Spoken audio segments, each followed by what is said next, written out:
did their book, a tremendous book, and actually did an Everyman documentary on the BBC about crystal skulls.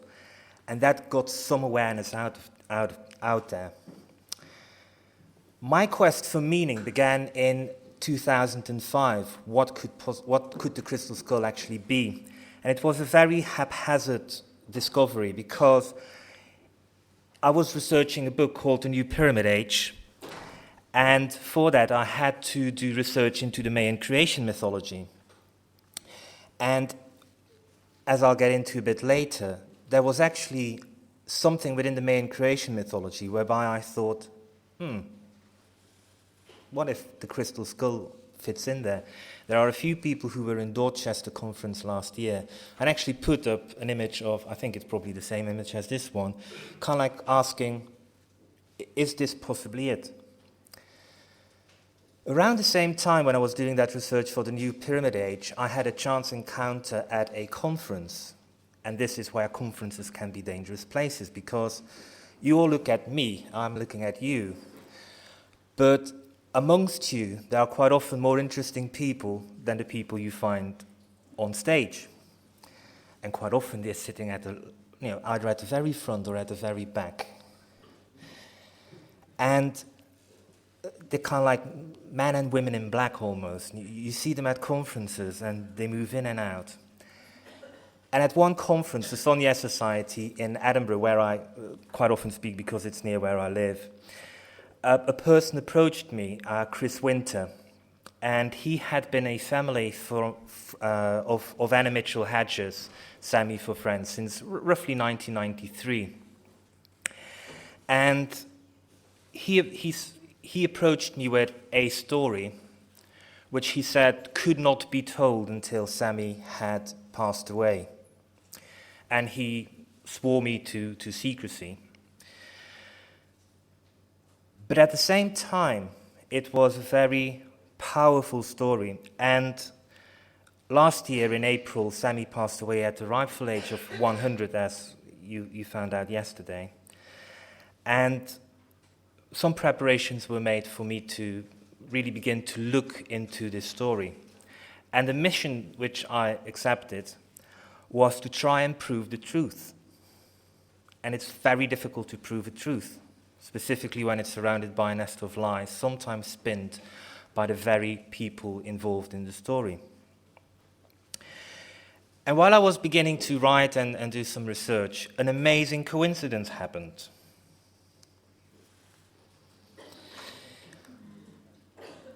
After approximately 14 years, George Lucas and Harrison Ford and Steven Spielberg decided to do a sequel to Indiana Jones and the Last Crusade, which always, suddenly wasn't the last one anymore.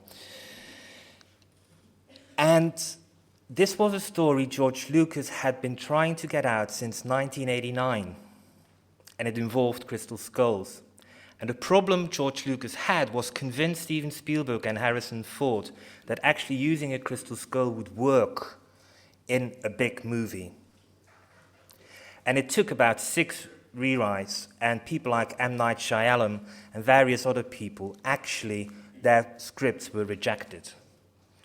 And only a few years ago did they actually agree upon a script to go forward and make the movie, which tonight is going to have its world premiere at the Cannes Film Festival.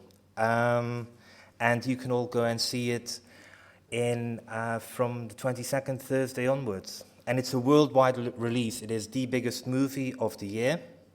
It is likely going to be the biggest release. Well, it is the biggest release Paramount has ever done. And it is possibly the biggest revenue earner next weekend, which they're ever going to be. So it's pretty big. What is he going to talk about? Well, we actually know what he's going to talk about. He's going to go in search, as usual. There will be talk about the legend of Akakor, which is unfortunately a myth. It's a modern creation, but it works well within the plot. This one is central. And as you can see, it's pretty non-human looking. And we also know that there are going to be references to Roswell, the alleged UFO crash in 1947 in it. And all the while, he's going to chase the Soviets, because it's set in the 1950s. It's the biggest airing of a crystal skull. There have been before. In fact, recently, if anybody is a Star Trek fan and knows the first year of Star Trek, apparently there was a reference to crystal skull in there. But the only other one, which we know, was this one, which was actually in Stargate SG-1. And this is actually a copy of that one. There's also rumors that the very first Raiders of the Lost Ark, if anybody has seen it, I think the BBC did it recently, the opening sequence is a hunt for a gold statuette. And the rumor goes that actually, at the time, they didn't want to do a gold statuette, but they actually wanted to have a crystal skull there. But because of the fact that it was around 1980 and the technology wasn't that great and they didn't like to use CGI when it was available, the technical department actually said, well, we can't make this convincing. So they had to change it and it became a gold statuette. That's an unconfirmed one. But as these things go in Hollywood, they're quite often quite truthful. This is a scene from the movie where the shiny object is the shiny crystal skull. Very briefly, there are several crystal skulls. This is a collection of them. This one is the British Museum one. It's actually in the British Museum. For a very long time it was in the Museum of Mankind, but it is now in the British Museum because the Mexican government paid for an entire wing. And this is where that is. This is the Paris Museum skull. And both of these two are what people claim are potentially archaeological skulls.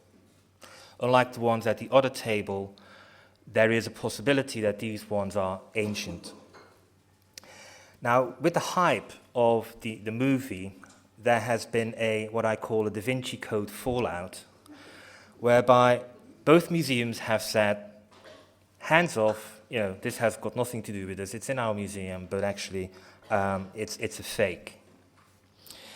And the woman who is responsible for claiming that all of these skulls are fakes is a person who was introduced yesterday as well, Jane Walsh of the Smithsonian. And she very much is the master's voice in crystal skull research. And she claims that all the crystal skulls are modern, that they were fabricated in modern times, and that they were moved about by this person who is called Eugene Boban. And Eugene Boban was a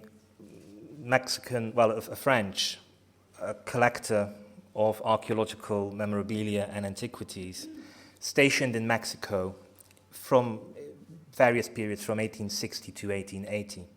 And Jane Walsh has got a theory, which is that Boban ordered these skulls in Germany, transported them to Mexico, and then sold them on. Now, she has done some good research, which is she's been able to prove or show that the two skulls of the British Museum and the Paris Museum are actually indeed have passed through the hands of Boban. But he was an antiquities dealer.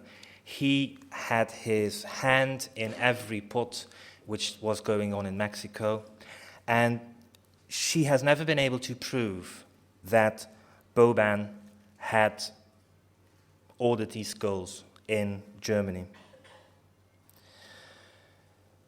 If you were here yesterday and you were listening to the lecture of Chris and Carrie, you will have noticed that every time you talk about crystal skulls, it turns back to the Mitchell-Hedges one.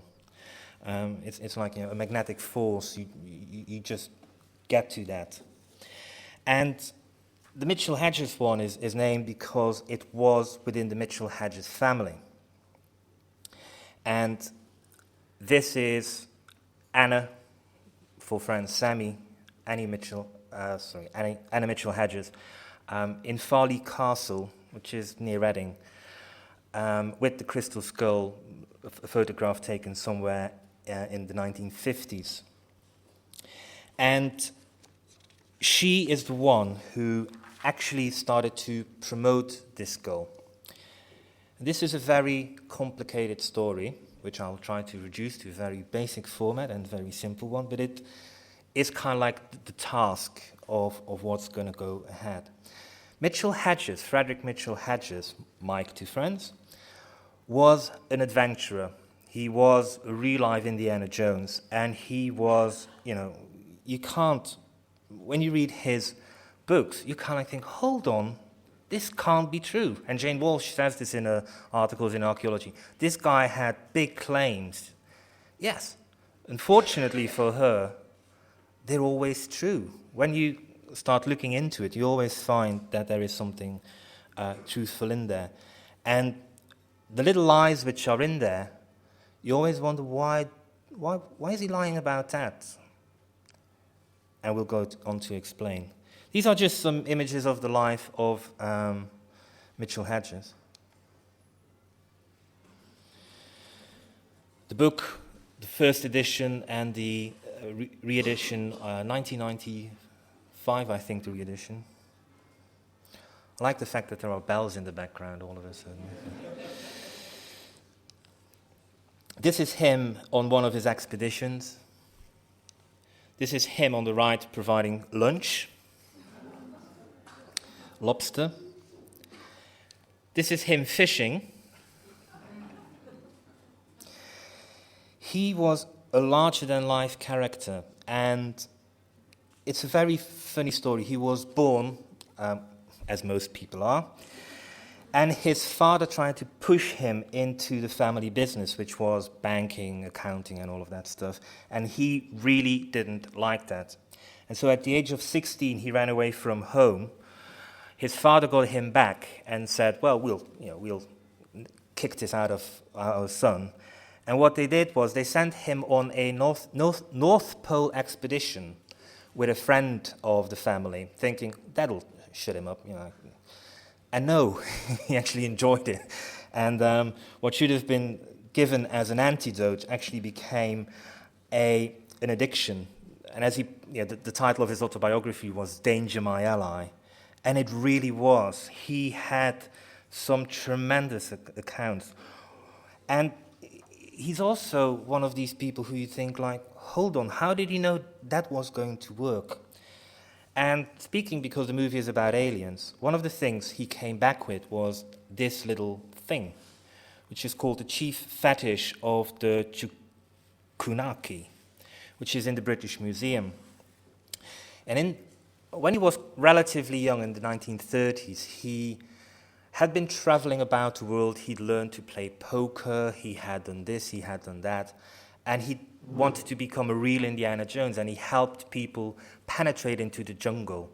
And he was actually helped this by his lover and wife on some occasions. And he, at one point, went to these people who had never seen white people before, and who were known to kill any stranger, white or irrelevant of origin. And the trick he played on them was that Lady Brown, which was his partner, he told her to take her Queen of Sheba costume, which she'd used in a play, with her on a trip to America, and that she should dress up and he would dress up. I've forgotten what he was going to dress himself up. And they were going to convince the locals that they were the gods. And they succeeded. And not only did they succeed, they administered lots of Western-style medicine. The area was quite riddled with disease at the time, and very much they went there and tried to cure the people. And not only did they survive, they ran away. Well, they didn't run away. They were given this chief fetish, which is officially classified as a human fetus. Now, if you go on the internet and you do searches on fetus magic, there's actually very little of it, but it's known that the Romans used it and the ancient Egyptians used it. And people in Central America use it as well. And it was like if everything else failed, the chief brought out this fetish and tried to cure. But he only applied it to the men. The women were not allowed to try and get this feature. It's in the British Museum, and some members of the Mitchell-Hedges family have actually gone to the British Museum, and originally the British Museum said, oops, lost it. And then the British Museum said, oops, found it again. And the expert at the time, a Professor Sir Arthur Keith, who was the greatest anthropologist of his day, had this to say about the chief fetish. He said that the skull formation had been hitherto entirely unknown. And on the Mitchell-Hedges website, the address of which will pop up at the end of the lecture, there's actually more detail, and people who have seen this little fetish actually say, well, this isn't, if this is human, it's unlike any human being we have. Officially, it's a fetus which is between 3 and 4 months old. But you can't see it here, but perhaps it's got eyelashes, and people who are expert in this say this is really bizarre, hence probably why it became a fetish for the for the chief of the tribe. Some of the other things he brought back from his expeditions were these artifacts. And here you can see him in the British Museum handing over some of his material. This is him digging up Lubantum, which people spoke about yesterday. But the Mitchell-Hedges skull is actually not the only artifact which passed through his hands. This one is the Virgin of Kazan. And again, if you go to the Mitchell-Hedges website, you will find the entire history. But the Virgin of Kazan was a very powerful relic which disappeared at the time of the Russian Revolution. And somehow, Mitchell-Hedges was able to lay his hands on it, and he kept it going. He gave it was at the New York World Trade Fair, I think it was in 1958 or thereabouts, when it was put on on exhibition in the Russian pavilion. And the deal he had was that it would never return to Russia until communism was defeated. And a few years ago, I think 2004, there was actually a big ceremony whereby the Virgin of Kazan was returned to Russia. How he got hold of the Virgin of Kazan, we do not know. This one is another one. It's called the Shield of Jove, Shield of Jupiter. And this is Mitchell-Hedges giving it to the South African embassy or government. And I think for South African athletes, when they do something with the Olympics, their best athlete or something is able to hold this up. We haven't done very much research into this, but again, it's a remarkable artifact. But the area I want to concentrate on about his life is his connection to very powerful people. Very powerful people. For example, it is known that he had entertained people such as General Eisenhower, General Montgomery, General de Gaulle, Churchill, and various other people. And at one point, there's actually a story, again, we can't prove it, but it was Anna who said it, that at a very early age, some of these people had come around their place, and the washing up had to be done. And she actually said that she was able to bully Richard Nixon into doing the washing up, helping her out with the washing up. Now, people who know Nixon's character, you can kind of think, yeah, he could never say no to a woman. It's that kind of thing. You know, he had this big thing. Even in the Oliver Stone movie, he kind of says, my mother was a saint. And he regarded every woman as a saint. And so her pushing him into washing up, as incredible as it sounds, actually it does fit a picture. The mystery bit, which we're all confronted with, however, is this one. And these are a series of photographs taken by Frank Dorland, who had the skull in the 1960s, and they are still the best photographs out there, but not for much longer. And this is the first written mention of the crystal skull in his autobiography, Danger My Ally, where he says, "We took it with us to Africa in 1948. Also the sinister skull of doom, of which much has been written. How it came into my possession, I have reason for not revealing. The skull of doom is made of pure rock crystal, and according to scientists, this must have taken 150 years, generation after generation, working all days of their lives, patiently rubbing down with sand an immense block of rock crystal until the perfect skull emerged. It is at least 3,600 years old, and according to legend was used by the high priest of the Maya when performing esoteric rites. It is said that when he willed death with the help of the skull, death invariably followed. It has been described as the embodiment of all evil. I do not wish to try and explain this phenomena." Ooh. "How it came into my possession, I have reason for not revealing."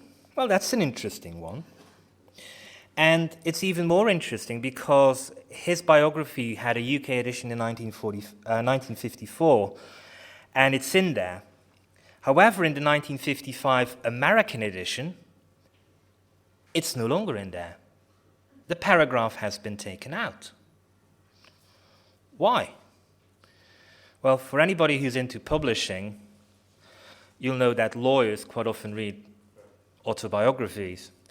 And when a lawyer gets confronted with a statement like, "How it came into my possession, I have reason for not revealing," they want to know. They're nosy. Lawyers are even more nosy than investigative journalists. That's why I'm an investigative journalist who works for a law firm. How it came into my possession, I have reason for not revealing. Well, for the skeptics who know everything, it is because they have found evidence that in 1943 there was a Sotheby's auction, which this is the front catalogue of, and in that auction catalogue you can see a nice picture of the skull, and then item 54, lot 54, a superb life-size crystal skull carving of a superb life-size crystal carving of a human skull, giving the description. The key bit there is that for the skeptics it's obvious. He bought it at auction, end of mystery. Well, read on.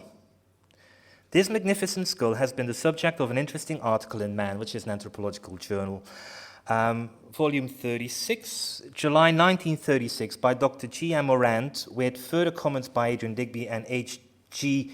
Brownholtz of the British Museum, where it has been compared with the only other life-size crystal skull in existence, that in the British Museum. And in 1936 article, which again you can see on the Mitchell-Hedges website, you will read how these experts of the British Museum have compared the two skulls. And at the time, what we now know as the Mitchell-Hedges skull, they refer to as the Sidney Burney skull, which Burney in 1943 puts on at auction, and Mitchell-Hedges buys it. End of mystery? You could say that, except when you know that Burney and Mitchell-Hedges were school friends and remained pretty friendly throughout. And you kind of think, well, if they're friends, if he really wanted to have this skull, why did he why did he buy it at auction? Why didn't he just buy it straight away? And it's always in the small print, and it's actually something which was reported by Chris and Carrie. I think it's the first time it appeared in print in their book, which is that under contemporary law in 1943, by Mitchell-Hedges buying it at auction, he was the legal owner of the crystal skull. And shortly afterwards, he starts taking it to South Africa, or wherever he was going in 1948, and he then mentions it in his autobiography in 1954. And yet there are indications that he had it before, including in the early 1930s. And what we think happened is very simple. In the days when there were no no safes, no Wackenhuts and all of these other big companies, when you travel a lot, you give your prized possessions to your friends, and you spread them out amongst your friends. That way, if something happens to one of your friends, at least you get all the other stuff back. And you just hope that your friends keep doing that. Again, is this where the story ends? This is a comparison of the two schools. No. In his autobiography, he spends time in the early 1910 era in Mexico. And it's a period where he starts spinning lies. And he plays with chronologies. And we now know, and we are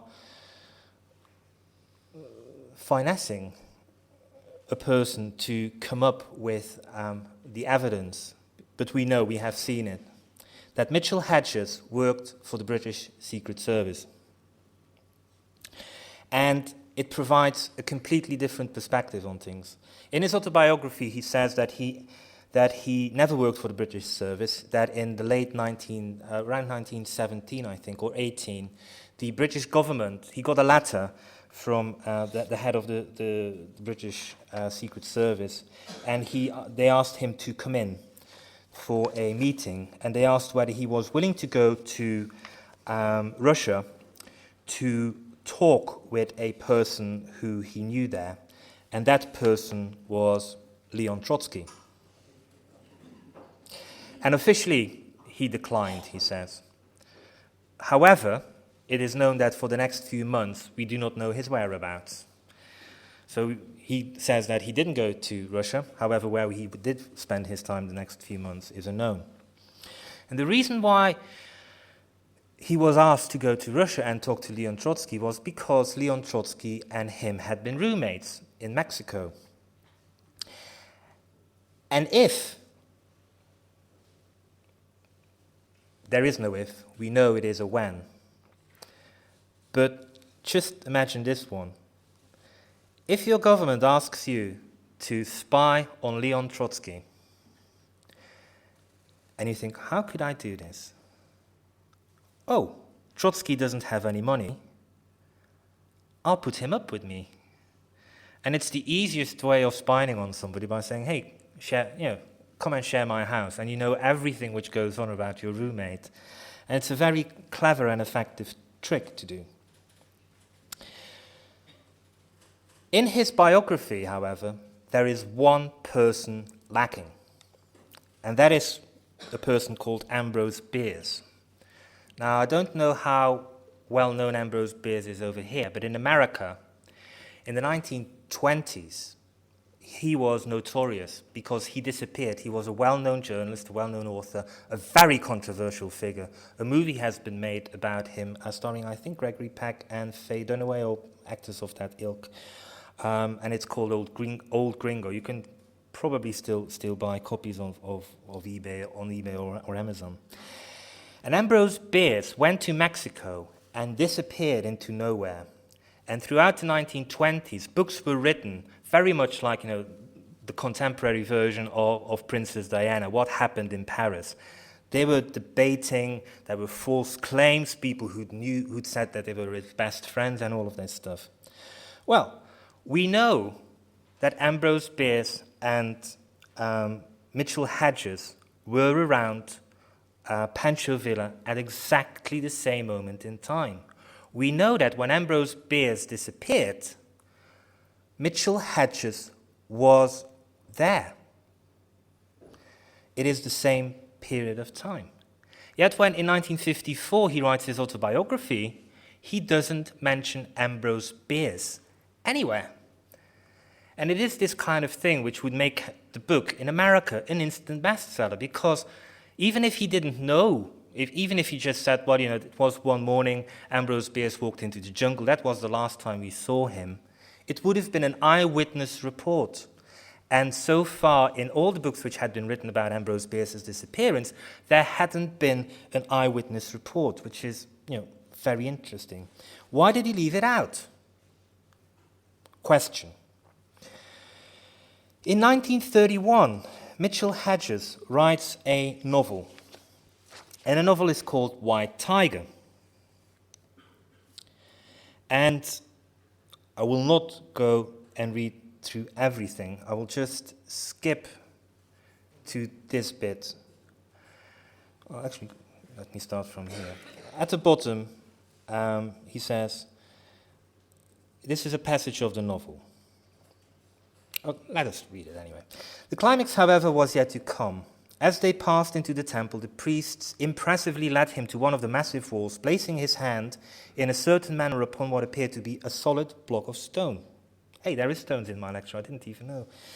At his touch, it rolled slowly back, disclosing a flight of steps down which they passed. A lamp, which the priest carried, flung weird patches of light into the darkness, on and on down countless steps, into the very bowels of the earth, until again the priest pressed the apparently solid rock, barring their progress. With scarcely a sound, the stone block turned as easily as if on oiled hinges, and before them yawned a long tunnel. Passing through this, they descended another flight of steps. For a third time the priest touched the wall, and a huge stone rolled aside. Then in the dim light of the lantern, the white tiger, the main character of the book, saw that he was in an immense vault cut out of the living rock. Before him, piled in endless confusion, lay the treasure of the gold chalices, bowls, jars, and other vessels of every size and shape. Immense plaques and strange ornaments all glittered dully. Of precious stones, there were none, but many rare jadeite pendants. Masks of obsidian and shells beautifully inlaid were all heaped together, with heads carved from solid blocks of crystal. Legend had not exaggerated the treasure of the stacks. Almost boundless wealth lay at the disposal of the white tiger. Bloodshed, rape, and torture. And he goes on about how he goes on about these things. This passage from the book, page 102, put an entirely new perspective for us on how Mitchell-Hedges possibly got the crystal skull. First of all, it is known that at one point in his life, people who invited Mitchell-Hedges to lecture quite often said, "The white tiger speaks out." And White Tiger is a story about a gringo, a white guy, who goes to America, to Mexico, meets the president, and on the president's desk, he sees a series of crystal skulls. And meeting the president, there's also the local Indian chief. And the Indian chief takes the gringo under his wings and pretty much molds him into a successor. And at one point, he is elected as the chief of the local Indians.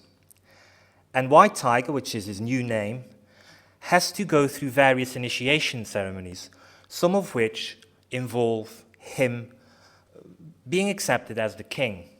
And part of this initiation ceremony involves him being led to a secret underground chamber.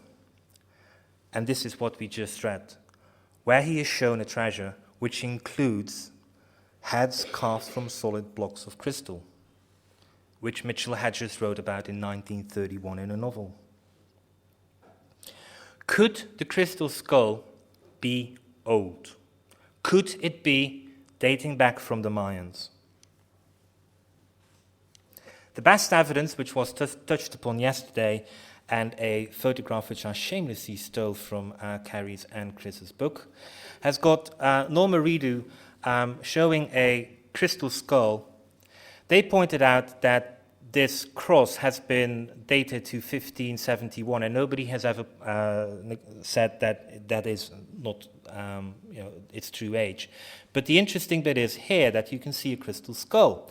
And the experts, archaeological experts, have pointed out that the crystal which has been used here is the same crystal as it has come from tomb number 7 from Monte Alban. And Monte Alban is pretty much the Mexican equivalent of Machu Picchu for people who have gone there. So it is definitely very possible. Bring it back to the book of the New Pyramid Age. When I was looking into all of these old stories of Mayan creation mythology, I came across one which I felt was very good, and it's a book by Linda Sheely, who unfortunately died, but I actually think she's been interviewed in the Everyman documentary which Carrie and Chris put together. And she realized that Mayan temple complexes were actually three-dimensional renderings of the Mayan creation mythology. And the easiest one for people to see is actually Chichen Itza. And she has pointed out that Chichen Itza actually is two temple complexes which mirror each other. You've got the sacred cenote here, you have got the Great Ball Court there, you've got Castillo, which is this one, the famous pyramid. Here, for people who have visited, the toilets in Chichen Itza are there, so the thing you saw is the sacred cenote right next to it. Well, here you have got a thing called the skull platform. And when you go into the Mayan creation mythology, which I will not do here because it is very detailed and very long, but in short, it's all about a new age. Not new age, new age. Linked with the cycles of time, like 2012, the end of one, and one of them starting. And Chichen Itza was a place of creation where the gods were. And in very short summation, what happened was that they needed a hero. They needed somebody who was willing to go down into the underworld to steal the sacred fire from the gods and bring it back. And if somebody was able to do this, a new age would be born. And various people tried, some died, some didn't dare. But in this layout, at one point, the people who are going to go on this quest, very much like a Grail quest, they are scared off by a spitting skull who talks to them and who is a god who speaks to them from the platform of the skull. So we know that on this platform, when the creation mythology was performed within this complex, probably at sacred festivals, there was a need for a skull. Well, isn't it incredible that the Mitchell-Hedges skull can speak? It has a detachable jaw. Not only that, it can start a fire by accident as well. Very difficult for insurance purposes. But there's one aspect, and actually when Carrie and Chris yesterday were saying it's a perfect human skull, it is not, because it doesn't have sutures.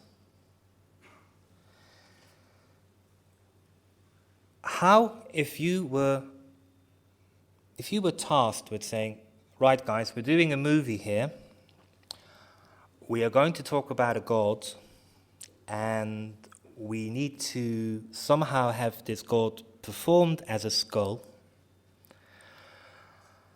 and he needs to be able to do magic. We really need to impress people with this thing. And the artist thinks, oh God, what am I going to do? Plastic? Crystal? And the skull, which has all the tell marks that it could have been used for talking. There are little drill holes at the bottom. There are places in. If you put light underneath, the eyes can actually show the spectacle of the fire underneath. In fact, yesterday there was a little candle placed behind one of them there, and you could actually see the light coming through the eyes of, I think it was the right one, I don't know whether it's doing it today. Could crystal skulls have been placed here, which is the platform of the skull in Chichen Itza in Mayan times? The answer is we do not know, but it is the best fit. There was a need for an enigmatic head, and we know that there were enigmatic heads going around. Again, Chris and Carrie pointed out Porfirio Diaz was a president who was rumored to have these crystal skulls. And when you tie the Mitchell-Hedges White Tiger novel next to it, you kind of like wonder. There's an interesting paradigm coming about, and the paradigm is something which I think is also relevant to megaliths. And the paradigm is that because of the movie, there is a standoff between archaeologists who say it's all fake, it's modern, Western made. And at the other on the other side of the war, the other party are the Indians, the Mayans from Guatemala. And what is interesting, as we move to 2012, these people are getting a political voice. They had somebody running for president, he almost got elected. In April, a military TV channel, which was used to oppress the Mayan people, 200,000 people, Mayans, were slaughtered a few decades ago. Nobody cared. But that military TV channel is now called Maya Television. And all of a sudden, they have gone completely to the other side. So as we approach 2012, the Mayans are getting a voice. And the Mayans are saying that these skulls are part of their heritage. And it is actually an interesting story behind it, because tonight on Sci-Fi Channel America, there is a big documentary starring Bill Homan, which you will see in the next slide. And Bill is the current caretaker of the skull. Anna, who lived until the age of 100, waited until she was 98 to marry. And she got herself a toy boy of 60 years old, Bill. And Bill was asked to go to Belize with the sci-fi documentary makers. And they actually couldn't take the real Mitchell-Hedges skull with them because they were afraid that the people would obviously see this big film crew and that they wouldn't allow the skull to be gone again out of the country and that they would retain it. So they had a replica made. And on a completely kind of like mundane level, it is so difficult to get insurance for this crystal skull. It's a veritable nightmare. Its whereabouts, it travels in secret. It's like, like when Tony Blair goes to Iraq, you kind of you see him showing up there, and it's very much with the crystal skull as well. It's a tremendous security detail around it. Now I want to finish with 1, 2, 3, 4 slides. And I think it's something which, in 4 slides, says a lot. I think it was Tom Graves yesterday who was saying, dowsing, I've given it up. How do we prove it? This reality, another reality. Well, there is some very interesting research happening. And who has heard of Harry Oldfield? Okay, not enough of you have heard of Harry Oldfield. Who are Nexus subscribers? Yes, not enough of you are Nexus subscribers either, because everybody who just put their hands up are Nexus readers. Harry Oldfield is a British researcher, and largely when you have a camera, the camera producer, whether it's Olympus or Sony, is only interested in showing you a photograph of how you looked when you were somewhere, like, for example, in here. But light has got much more to it than that. And Harry started to experiment with Kirlian photography early on, but then actually kind of like, pretty much like Tom Graves gave up on dowsing, he gave up on that and started to just use what we know of light and try to apply it in a very technical manner. A student of him is a German woman called Dr. Karin Tag. And she has specialized in one area of the vast gamma of what I call the mad professor of alternative science. He's a bit like the Bill Dyson of the alternative scene, Dr. Harry Oldfield.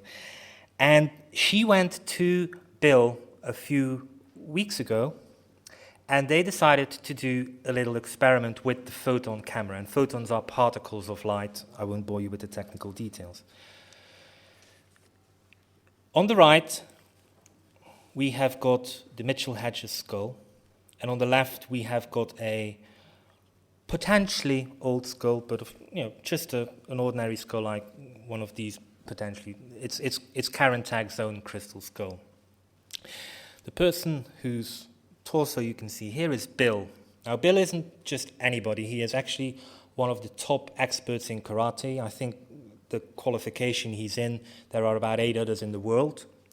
So when he does certain things, he can actually just touch you and you fall on the floor. He also points out that if you want to do a demonstration, just by touching you very quickly, you can, once again, come to our reality. Anyway, what the experiment was about was just a very simple thing. I have drawn circles.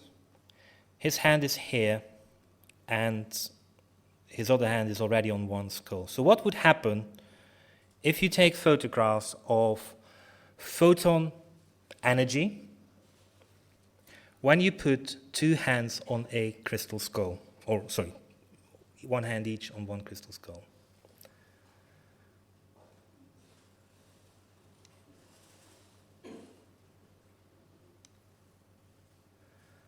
That is, the yellow stuff are photons. Particles of light which all of a sudden, from nowhere, begin to do very organized things. And this is the kind of evidence you can shove in everybody's face and say, well,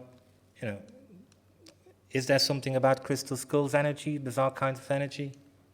Yes, you don't have to believe. You can just see it for yourself. This is a standard application which anybody can do.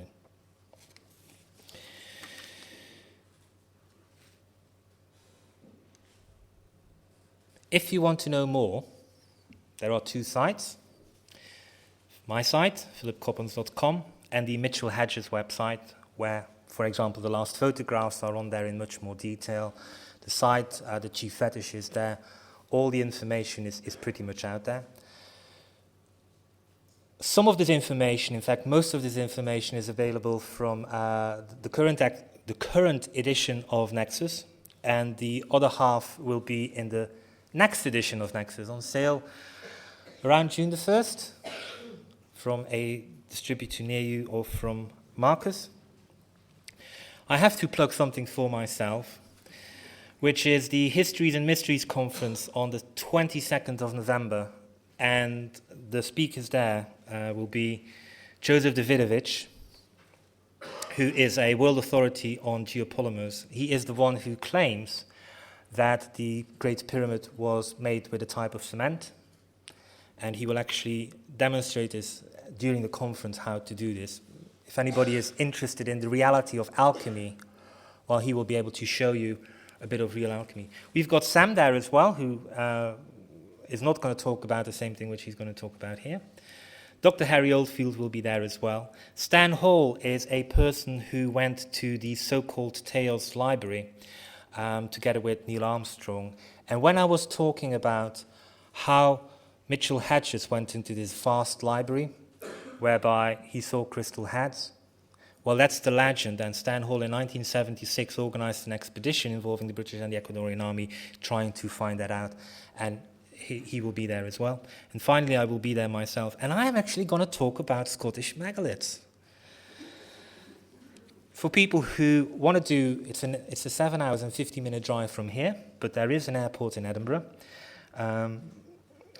People who want to come, there are some folders here at the big sound thing.